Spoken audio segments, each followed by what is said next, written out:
Boa tarde, gente. Eu vou gravar a aula de hoje, que infelizmente eu não consegui dar essa manhã. Eu não estava me sentindo bem, como eu disse a vocês, mas eu vou deixar a aula gravada. Antes disso, eu vou dar alguns avisos, certo? A partir dessa aula de hoje, a gente não vai ter mais atividades e tudo mais, porque esse conteúdo daqui pra frente não vai cair na prova de vocês, certo? Pelo que eu olhei na ementa de vocês, essa disciplina ela é bem voltada mesmo para a parte ecológica, certo? Para vocês compreenderem como é que funciona o ambiente, os ecossistemas. E aí a aula passada foi justamente quando a gente conseguiu fazer esse link, não só a aula passada, mas também a aula de poluição, para a gente ver como de fato a saúde do ambiente, o cuidado com o ambiente reflete no nosso bem-estar, na nossa qualidade de vida, consequentemente na nossa saúde. Então hoje a gente vai ver um dos principais métodos de prevenção que existe, né? Que é o descarte adequado dos resíduos sólidos. A gente vai ver aí o saneamento ambiental, que é bem mais amplo do que o saneamento básico. A gente vai ver esse problema dos resíduos sólidos, que é o principal acarretador de problemas, de doenças, infecções e tudo mais. Então eu vou gravar e aí não tem atividade e tudo mais, vocês ficam bem livres para facilitar aí, ficar mais fácil, mais leve para vocês também. E aí na próxima semana a gente só vai ver uma aulinha para que facilite mais ainda essa visualização de doenças que estão relacionadas aí a problemas no ambiente, certo? Então vai ser só mais essa aula e aí a gente finaliza. Agora também vai ser curto, não vai ser muito longo, ainda mais também porque vai ser fluido, né? Vai ser direto, ok? Então assim que eu terminar eu envio o link para vocês. Então, como eu falei, a gente vai ver o saneamento ambiental e também o problema causado pelo acúmulo dos resíduos sólidos, né? O saneamento ambiental nada mais é que o conjunto de serviços e práticas que visam a promover a qualidade e a melhoria do meio ambiente, contribuir para a saúde pública e o bem-estar da população. Então, segundo a Política Nacional do Saneamento Ambiental do Brasil, que nós temos essa política, o saneamento ambiental ele é o conjunto de ações socioeconômicas que tem por objetivo alcançar níveis crescentes de salubridade ambiental, que é salubridade, né? É permitir um desenvolvimento, uma habitação, um trabalho de qualidade, né? Que não vá prejudicar a sua saúde. Então, por meio do abastecimento de água potável, coleta e disposição sanitária de resíduos sólidos, líquidos e gasosos, promoção de disciplina sanitária do uso e ocupação do solo, drenagem urbana e controle de vetores e reservatórios de doenças transmissíveis, com a finalidade de quê? Proteger e melhorar as condições de vida nos centros urbanos, bem como também nas comunidades rurais, certo? Então o saneamento ambiental ele é muito maior do que o saneamento básico, ele é muito mais abrangente. Por quê? Porque ele envolve o abastecimento de água, a coleta, o tratamento e a disposição final de esgoto, drenagem pluvial, coleta, tratamento e disposição final de resíduos sólidos e também dos efluentes líquidos provenientes das indústrias, o controle ambiental do uso do solo, a macrodrenagem, o controle de vetores de doenças e de emissões atmosféricas, também o uso do solo. Então tudo isso que a gente vai ver já em detalhe, a diferença entre o saneamento básico e o saneamento ambiental, é que vão constituir essa diferença tão grande que existe entre eles. A falta de saneamento ambiental é responsável pela ocorrência de 6% das doenças mundiais, certo? Então é uma porcentagem muito considerável, considerando todo o planeta em si. Então a gente tem que são cerca de 15 milhões de mortos por ano devido a doenças infecciosas acarretadas pela falta desse saneamento ambiental. Importante que, claro, que a maioria a gente sabe, porque a gente vai ver que o saneamento básico está dentro do saneamento ambiental. Mas a maioria vai ser devido à falta do saneamento básico, mas também de todas aquelas políticas, aquelas ações que também são relacionadas ao saneamento ambiental. Então, além dessas doenças ocorrerem em toda a população mundial, os principais afetados são as crianças. Por isso que a gente tem uma alta mortalidade infantil nos locais em que tem um baixo saneamento ambiental. E aí isso aumenta o quê? A vulnerabilidade da população. Então o saneamento ambiental ele vai estar o quê? Diretamente relacionado, diretamente proporcional aos índices de desenvolvimento humano, ou seja, o IDH, né? Então quanto melhor for o saneamento ambiental, quando melhor ele for efetuado, tratado, melhor vai ser o índice de desenvolvimento humano daquele país, daquela cidade, daquele continente, certo? Então, apesar de se saber a relevância disso, 2,6 bilhões de pessoas não têm acesso ao saneamento ambiental no mundo. 2,6 bilhões, certo? Da população mundial até 2010 não tinham acesso ao saneamento ambiental. Dentro desses 2,6 bilhões, 1,6 está presente ali nos continentes da África e da Ásia, certo? Mas aqui no Brasil, a gente, apesar desse número ser consideravelmente maior para esses dois continentes, aqui no Brasil, a falta do saneamento ambiental também é um problema. Segundo o IBGE, a gente tem 29,7% da nossa população sem acesso ao saneamento ambiental. Por isso que a gente vê aí tanto problema de doenças, tanto infecciosas, que são transmitidas pela falta desse saneamento ambiental, como as doenças que são provenientes do acúmulo dos resíduos sólidos, que vai causar inundações e erosão, como a gente vê as doenças transmitidas via mosquito, certo? Então o problema ele não é só governamental, mas ele também é um problema social. As pessoas elas invadem áreas que não têm infraestrutura para poder mantê-las de forma salubre, né, naquele ambiente, e ainda vão aumentar a degradação daquele ambiente que não tem essa infraestrutura, que não tem esse saneamento ambiental.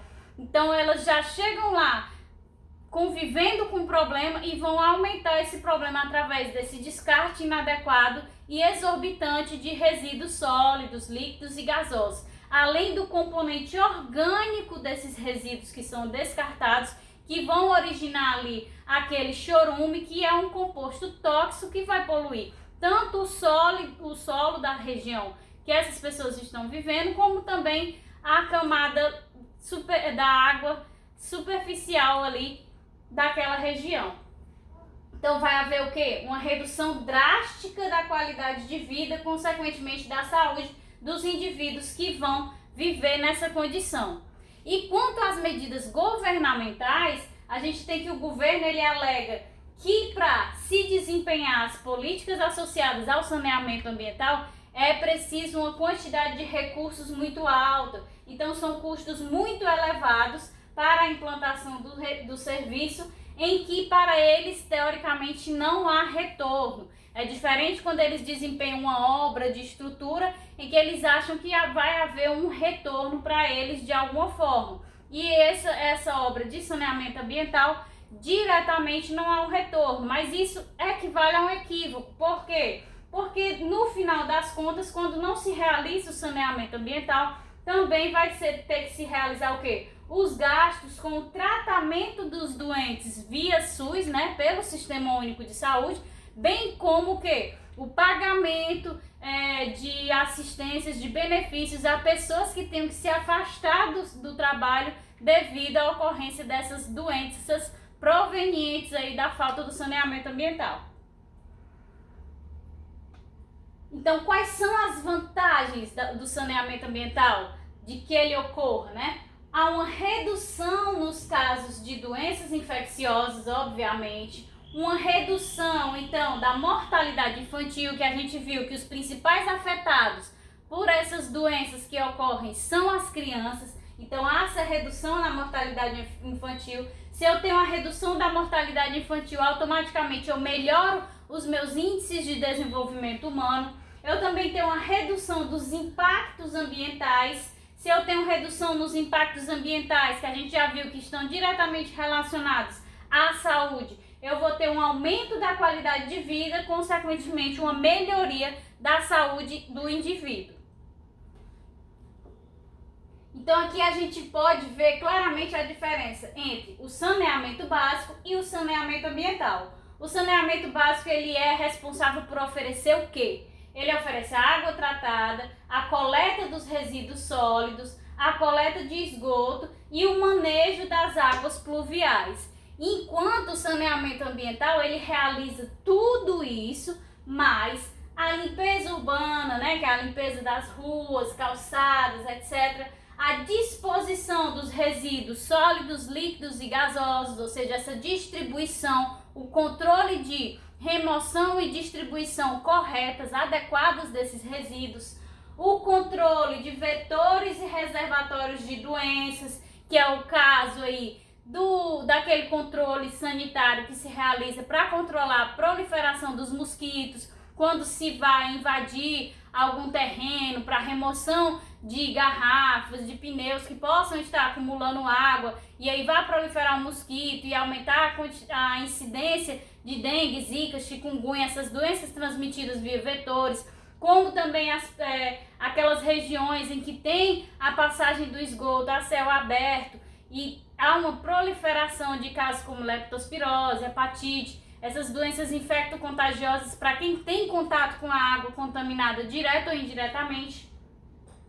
A análise da poluição de corpos hídricos, né, que é justamente a análise da água, planejamento de obras estruturais, tanto para a segurança como para garantir a saúde do indivíduo.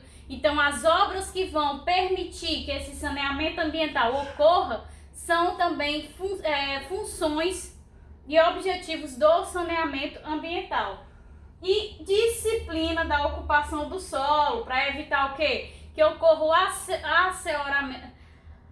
a erosão do solo, consequentemente o quê? Desmoronamento de regiões. Então tudo isso, né, que vai afetar a saúde e a qualidade de vida das pessoas de forma drástica, também é função aí do saneamento ambiental de se evitar. Então vou citar uns 3 alvos aqui do saneamento ambiental, em que as políticas do saneamento ambiental visam evitar. Um dos alvos do saneamento ambiental são as inundações, né? Para que elas não aconteçam, se realiza o controle da remoção da mata ciliar, porque quando há uma remoção exacerbada da mata ciliar, que é aquela mata ali de várzea dos rios, né, e lagos, vai haver uma erosão maior e aí, consequentemente, pode haver o caso de enchentes com correnteza. Então tem que haver esse controle, o descarte adequado dos resíduos sólidos para não haver o entupimento de bueiros e tudo mais e permitir o escoamento dessa água e o manejo das águas pluviais da chuva, né? E aí são obras estruturais que vão garantir tanto esse manejo como a segurança e a saúde das pessoas, não permitindo que essa água acumule, proliferando aí as doenças, certo? E quando esse manejo, quando essa política da saúde ambiental não é feita de forma adequada, a gente vai ter danos materiais e humanos, algumas vezes irreparáveis, certo? A proliferação de doenças via água contaminada, direta ou indiretamente, leptospirose, hepatites, diarreias e também via o vetor, né, do mosquito que se prolifera na água parada, como a dengue, a zika, a chikungunya, ok? Outro alvo também são políticas voltadas para a saúde pública, certo? Que envolve projetos que promovam a saúde humana e a saúde do ambiente, não apenas a saúde humana. E quando esses projetos, essa promoção não é feita de forma adequada, a gente tem um gasto exorbitante com o tratamento das doenças causadas pela falta de saneamento ambiental. Só no Brasil são gastos 350 milhões por ano com internações e também com pagamento de benefícios por afastamentos do trabalho só de pessoas que são atendidas pelo Sistema Único de Saúde, certo? Então isso até 2010 havia esse gasto. Hoje, infelizmente, o gasto permanece aumentando. Significa que todas as ações, sejam ações de mudança cultural, ou o aumento da melhoria da tecnologia e tudo isso que vem acontecendo não estão sendo suficientes para suprimir os problemas causados pelos danos ambientais. E aqui o último exemplo também, que é o maior problema, o principal problema que acarreta aí em doenças, é o acúmulo dos resíduos sólidos, certo? E aí quais são as políticas do saneamento ambiental que vão evitar esse acúmulo? É a coleta do lixo, reciclagem, o tratamento do chorume, políticas públicas anti-plástico, né, que é o que a gente já vinha falando do plástico, que hoje essas leis, através de todas as conferências do meio ambiente que foram ocorrendo, elas já estão de fato conseguindo chegar até os locais mais ermos e para evitar justamente essa produção exacerbada do plástico. E no Brasil, 10% do lixo é composto por plástico, prejudicando uma infinidade de ecossistemas. E aí talvez nos próximos 15 anos, através de todas as legislações que estão sendo impostas agora, essas condições venham a ser modificadas. Então a gente vê aí que o saneamento ambiental ele precisa diretamente da ação das políticas públicas, e essas políticas públicas são determinadas pelo plano diretor municipal. Por que municipal? Porque cada cidade tem sua realidade. Cada cidade vai definir nesse plano diretor municipal, vai pautar todos os problemas a serem resolvidos, as verbas disponíveis para resolvê-los e como é que eles podem ser solucionados. É uma política urbana, né, para resolver esse problema. Então são medidas de quê que a gente viu? São medidas de prevenção. Então, dependendo da realidade de cada cidade, aqui chove muito e há um entupimento de bueiros e tudo mais. Então vamos nos voltar para obras estruturais que possam canalizar a água, que possa fazer o descarte adequado de resíduos sólidos, que não possam entupir esses bueiros. Então são todas políticas que devem ser analisadas para então ser postas em prática e evitar que esses problemas aconteçam. E aí o que é que entra? Como eu havia falado para vocês, os principais responsáveis pelos danos causados pela não ocorrência do saneamento ambiental são os resíduos sólidos, é o acúmulo dos resíduos sólidos, porque os resíduos sólidos não vão englobar apenas ali o plástico, que é um grande problema que a gente já viu, vidro, papel, eles vão englobar também a matéria orgânica, como eu falei para vocês, e essa matéria orgânica ela gera o chorume, que é um composto altamente tóxico também, que também vai poluir o ambiente. Então ele vai gerar gases estufa, certo? Os gases gerados a partir do chorume também poluem a atmosfera através de compostos de carbono. Esses elementos também têm a capacidade de ocasionar as chuvas ácidas que nós vimos. Esses resíduos nucleares também podem poluir e causar doenças graves nas pessoas ali do entorno. Eles não são gerados apenas pelas indústrias, não são apenas as indústrias nucleares ou químicas que liberam resíduos. As residências também, os resíduos domésticos, os resíduos comerciais, os resíduos dos efluentes também têm a sua parcela de culpa aí nessa geração exacerbada de resíduos sólidos. Aqui a gente vê que 50%, em torno de 50% dos resíduos sólidos é composto por matéria orgânica. Imagina toda essa matéria orgânica acumulada ali nos aterros sanitários, quando dispostas em aterros sanitários, né?